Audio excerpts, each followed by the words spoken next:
Terima kasih banyak sekali lagi. Selamat pagi Ibu Bapak, para pendidik sekalian yang saya hormati. Saya bersyukur bahwa kita semua dapat bergabung dan menyegarkan diri di webinar jelang tahun ajaran baru yang tinggal 2 minggu lagi. Ibu Bapak, saya ingin mengajak Ibu Bapak pagi hari ini bukan dengan hal-hal yang serius terlebih dahulu.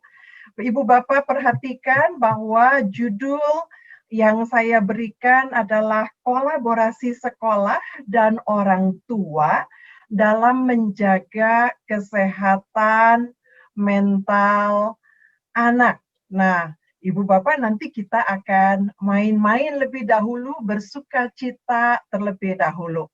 Dalam bahan-bahan yang dikeluarkan oleh OECD bulan lalu, nanti saya akan tampilkan juga, dengan judul School Disrupted, mengalami disrupsi, dan School Rethought, ada kata kunci yang disebutkan, yaitu balancing, menyeimbangkan. Nah, itu yang ingin saya bagikan di dalam paparan saya. Nah, Ibu Bapak, yuk mari kita main-main terlebih dahulu.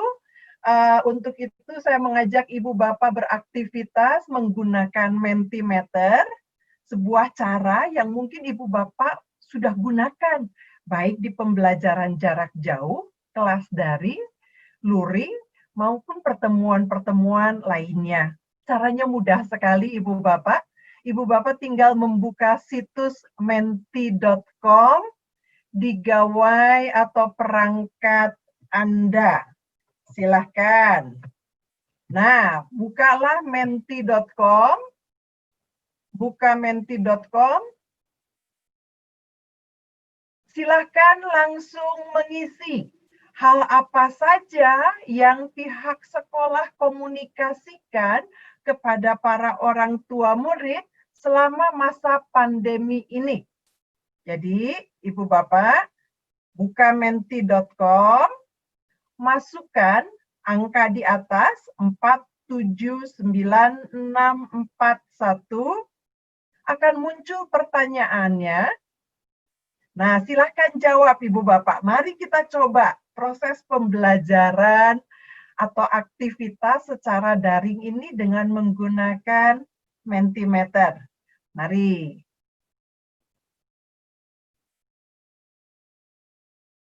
Ada yang mungkin sudah membuka?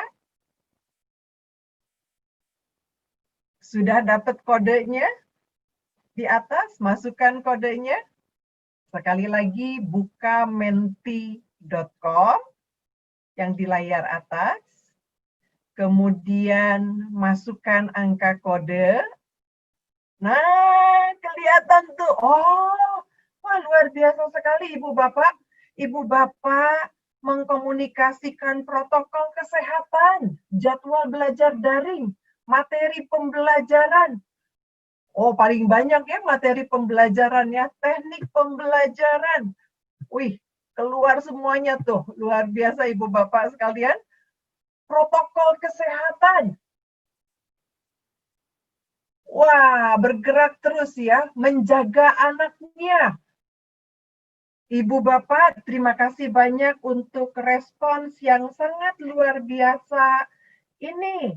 Wah, terus nih, jawabannya sudah mulai masuk banyak sekali. Stop, panitia, Mas Eko, stop dulu screen-nya, di-freeze. Rupanya Ibu Bapak luar biasa. Di dalam masa pandemik ini, ketika Ibu Bapak berbicara dan berkomunikasi dengan orang tua, bagaimana juga menjaga kesehatan mental anak, tadi Ibu Bapak sudah menyampaikan, ada tuh disampaikan protokol kesehatan. Siap dengan pertanyaan kedua ya? Silakan panitia tampilkan pertanyaan kedua. Di Mentimeter. Silakan.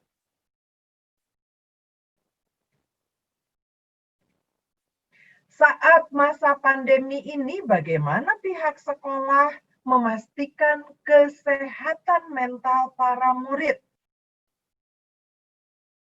Gimana? Ingat ada kata mental, Ibu Bapak? Mental, bukan hanya kesehatan fisik. Gimana caranya? Oh, ada questionnaire. Oh, memberikan motivasi belajar. Wah, ada belajar yang menyenangkan. Ibu Bapak rupanya sudah berkoordinasi dengan orang tua. Keren-keren nih peserta di sini sudah beraktivitas memastikan bahwa anak-anak didik, murid-murid ibu bapak semua sehat mentalnya. Oh, memberikan game. Wih, ada semangat di sana, memotivasi siswa keluar terus tuh. Luar biasa ibu bapak, saya sambil baca screen ya.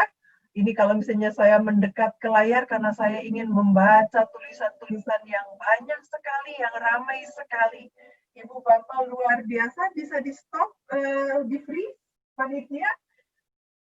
Saya sangat bersyukur, Ibu Bapak, rupanya ketika kita bicara mengenai kesehatan mental murid-murid kita, Ibu Bapak sudah betul-betul menjalankan MBS ini dengan baik. Ibu Bapak, mari kita masuk di pertanyaan terakhir di Zoom ini, di Menti ini. Ada nomor yang mungkin berbeda, silakan. Silakan, nomornya mungkin berbeda di atasnya. Nah, kalau tadi gimana caranya? Kalau ini masuk ke kegiatan.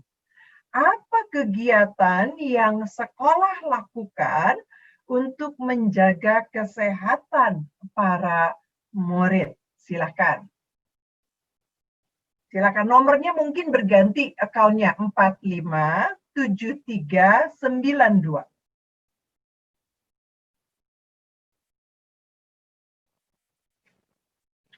Wih, ada jadwal olahraga. Wah, jadwal olahraga lewat PJJ ya. Oke, ingat aktivitas untuk kesehatan mental. Apa yang Ibu Bapak lakukan bersama-sama dengan murid-murid? Memberikan hiburan. Wih, itu keren sekali tuh. Ada seni musik daring, game virtual. Wah, luar biasa sekali. Ngajak menanam bibit. Betul, Ibu Bapak, rupanya menanam juga bisa menjadi cara untuk melepaskan stres rupanya. Oh, bernyanyi dan berolahraga, bersepeda, hidup bersih, menyapa di WA dengan bercanda. Keren sekali Ibu Bapak, guru-guru sekalian. Wah, rupanya betul-betul ya seperti judul yang tadi, Ibu Bapak sebagai pendidik sudah melibatkan orang tua dan berkegiatan bersama memastikan kesehatan mental. Oh, saya baca lagi, banyak sekali ya yang ikut ya. Video motivasi, luar biasa. Diskusi virtual. Oh, ini saya senang sekali sih membaca semua yang muncul di Menti ini ya Ibu Bapak. Terima kasih banyak panitia stop. Luar biasa. Ibu Bapak sekalian, terima kasih banyak untuk partisipasinya di Menti ini. Salah satu kegiatan yang saya juga gunakan ketika mengampu kelas secara daring maupun juga luring. Panitia, boleh saya berbagi screen lagi, kembali ke screen saya? Atau saya tampilkan lagi ya jadinya ya?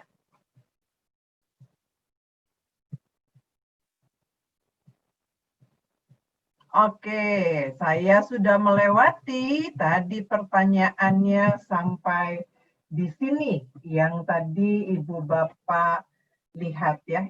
Sorry.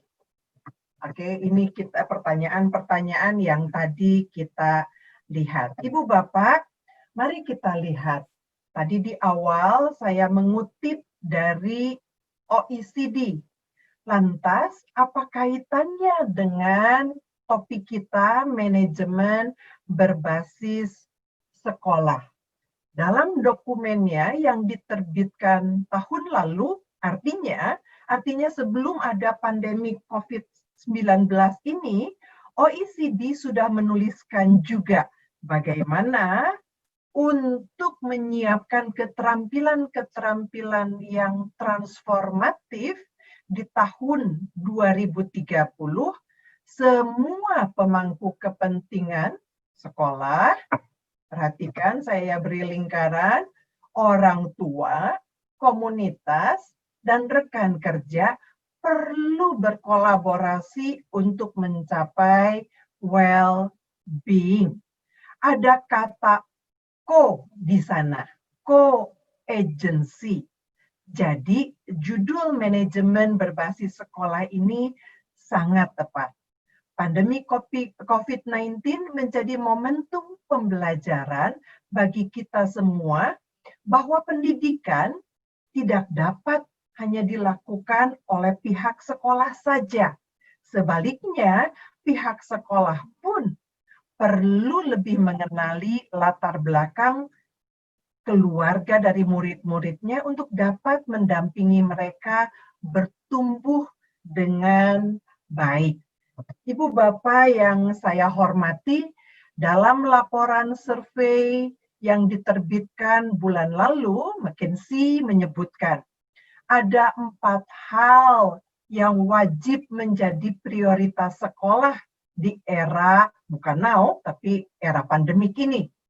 Saya hanya ingin membatasi bahwa slide-slide selanjutnya hanya berkaitan dengan 2 hal ini, yaitu kesehatan dan keselamatan, dan 2, upaya memaksimalkan pencapaian dan pembelajaran murid. Sama seperti kita semua, murid-murid tidak dapat menunggu dan menghentikan waktu. Waktu akan terus berjalan. Nah, terus tadi saya juga menyebutkan ada OECD ya. Nah, dari bahan yang muncul yang diterbitkan oleh OECD baru saja bulan lalu, Schooling Disrupted, Schooling Rethought, ada 15 hal yang dicantumkan di sana. Saya hanya akan menyebutkan 3 saja yang dibahas pagi ini. Rupanya kita semua perlu belajar dari fase pertama pandemi COVID-19. Bapak Ibu, pertama. Jadi mungkin kita akan terbiasa ya, jadi sama seperti ketika mungkin kita belajar naik motor, fase pertama naik motor, kita mungkin akan menghadapi fase kedua, ketiga, dan selanjutnya. Rupanya yang perlu juga disiapkan bersama-sama dengan orang tua, betul-betul mengenali assess kebutuhan murid dan apa yang ingin ia capai. Bukan pihak sekolah saja. Kurikulum harus selesai misalnya. Dan yang ketiga, seperti yang tadi kita coba, kita perlu mengembangkan sistem komunikasi yang efektif. Ibu Bapak yang saya hormati, 3 pertanyaan yang di Mentimeter yang saya ajukan tadi, semuanya berkaitan dengan mental murid-murid kita, kesehatan mental. Rupanya pandemi ini bukan sekedar sekolah tidak dapat berlangsung seperti biasa, bukan sekedar nggak boleh berkumpul ramai-ramai.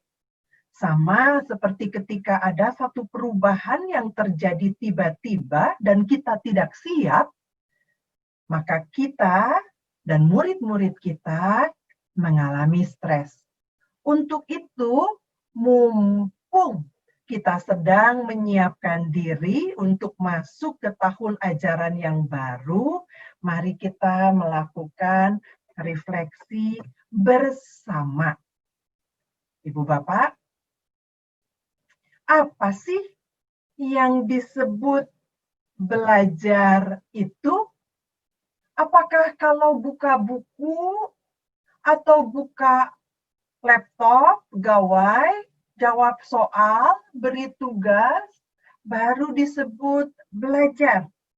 Apakah kalau guru memandu seperti tadi ngajak olahraga, ngajak nyanyi bareng, main game, dan murid ikut terlibat, itu juga disebut belajar. Apakah atau ketika orang tua atau anggota keluarga yang lainnya ikut-ikutan, maka murid juga tidak belajar. Ibu bapak sekalian, di dalam bahasa Inggris ada perbedaan antara studying dan learning. Dalam bahasa Inggris, dua-duanya artinya belajar. Baca buku, ia belajar. Jawab LKS, ia belajar. Ayah saya mengajarkan saya untuk sabar dan bertanggung jawab. Learning itu juga belajar juga, bukan? Ibu bapak tadi ngajak main game, itu juga rupanya belajar. Jadi ibu bapak, apa yang sekolah sudah tadi ya di Mentimeter sudah dijawab ya, atau dapat lakukan. Ibu bapak, saya ini pengepul, cuma pengepul bahan dari sana sini. Paparan saya yang selanjutnya merupakan hasil kepulan dari para sahabat saya yang sudah melakukan banyak hal bersama-sama. Mungkin dalam hal ini juga yang sudah ibu bapak lakukan. Tentunya dalam konteks manajemen berbasis sekolah dan kesehatan mental para murid. Ibu bapak, apakah ibu bapak punya waktu untuk bincang-bincang bersama? Apakah bincang-bincang bersama orang tua murid?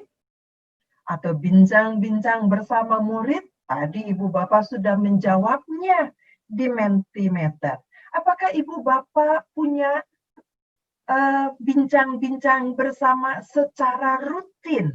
Artinya ada kesepakatan waktu di sana. Membangun rutinitas dan kebersamaan.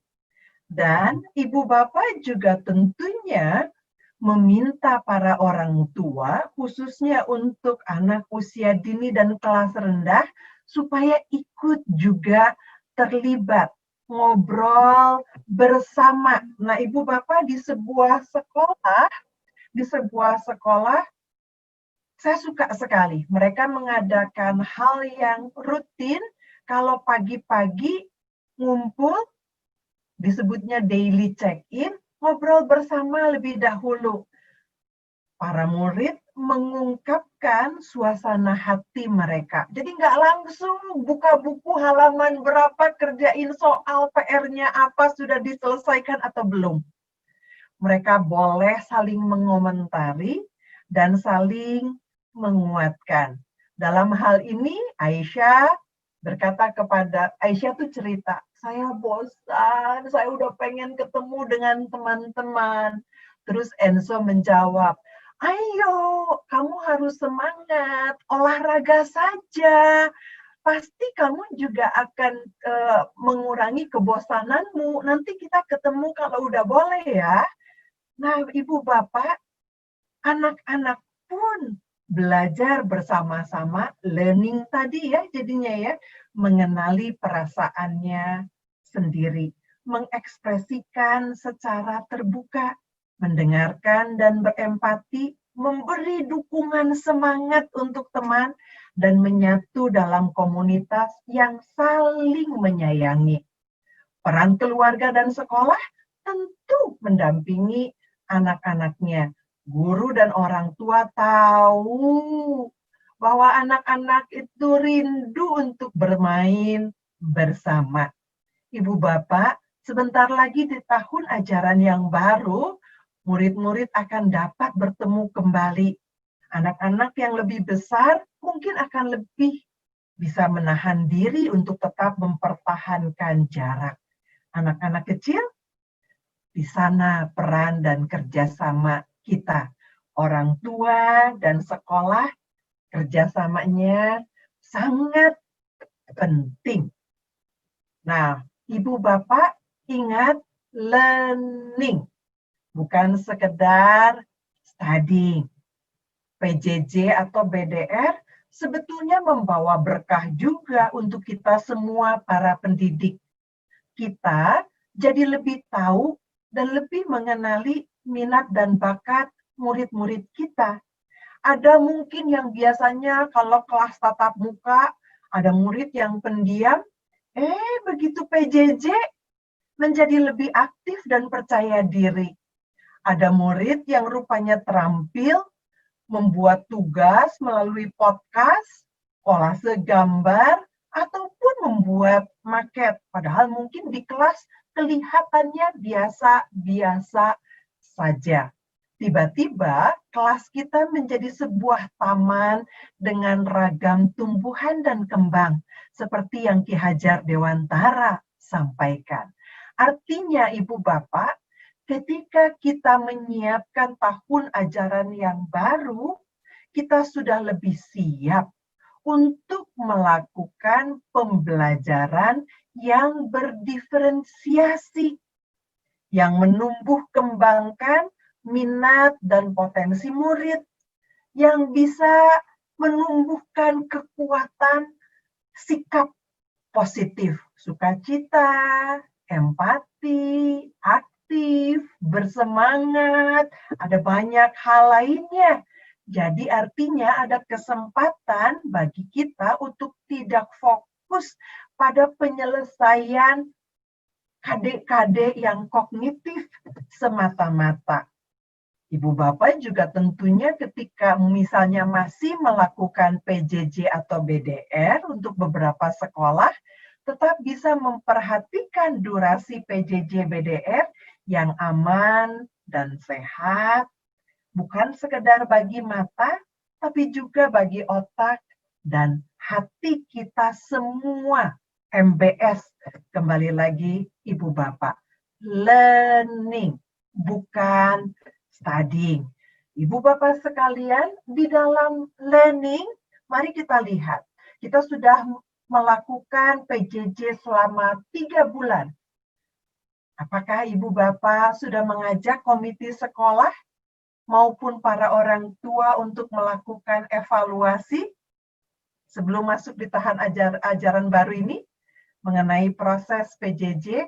Apakah Ibu Bapak sudah berdiskusi bersama, bukan sekedar menyampaikan loh ya, apa yang menjadi rencana sekolah di dalam tahun ajaran yang baru?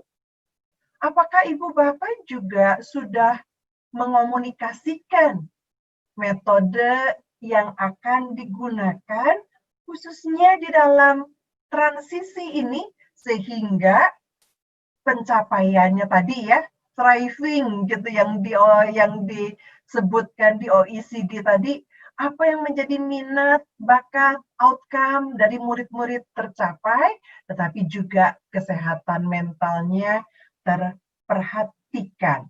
Ibu Bapak sekalian, di sebuah sekolah, ini balik lagi dari teman saya, disebutkan ini sebuah SDIT di Tangerang, di Serang, pihak sekolah bahkan meminta masukan dari orang tua bagaimanakah sebaiknya proses ujian TOEFL akan dilakukan. Apakah protokol katanya ketemu atau online saja pakai Google Form Ibu Bapak nanya ke orang tua.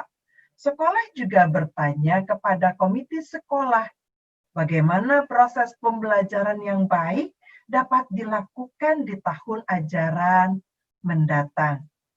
Ini contoh bagaimana manajemen berbasis sekolah berjalan dengan baik. Manajemen berbasis sekolah yang memperhatikan aspek kesehatan, baik fisik maupun mental para murid. Nah, Ibu Bapak, di sebuah sekolah yang lainnya, sekolah Ibu Bapak, seperti tadi saya sampaikan, saya pengepul, sekolah ini bahkan membuat panduan pendampingan keluarga dan konseling dalam PJJ ini. Isinya ditujukan untuk para guru di sekolah agar mereka dapat membantu baik murid-murid maupun orang tua muridnya. Menarik sekali, bisa ditiru juga Ibu Bapak sekalian. Nah, ini 2 slide yang terakhir. Ibu Bapak, apakah Ibu Bapak juga memberikan tugas-tugas sekolah yang melibatkan orang tua? Satu hal yang penting dalam menjaga kesehatan mental adalah memelihara sikap dan relasi yang positif di rumah tentunya dengan para anggota keluarganya. Ibu bapak, baik yang di sekolahnya masih akan menjalankan PJJ atau yang sudah mengkombinasikannya dengan flip classroom misalnya, atau sudah kembali ke lokasi sekolah seperti semula, pastikan kesehatan mental ekosistem sekolah. Berikan tugas-tugas yang melibatkan dan membahagiakan sekeluarga. Tentunya mudah, menyenangkan, dan pendek. Ibu bapak sekalian, terima kasih banyak untuk perhatiannya. Semoga paparan ini bermanfaat dan membawa kebahagiaan, menjaga mental kita bersama. Saya mohon maaf bila saya ada salah kata ataupun tindakan. Salam sayang. Terima kasih.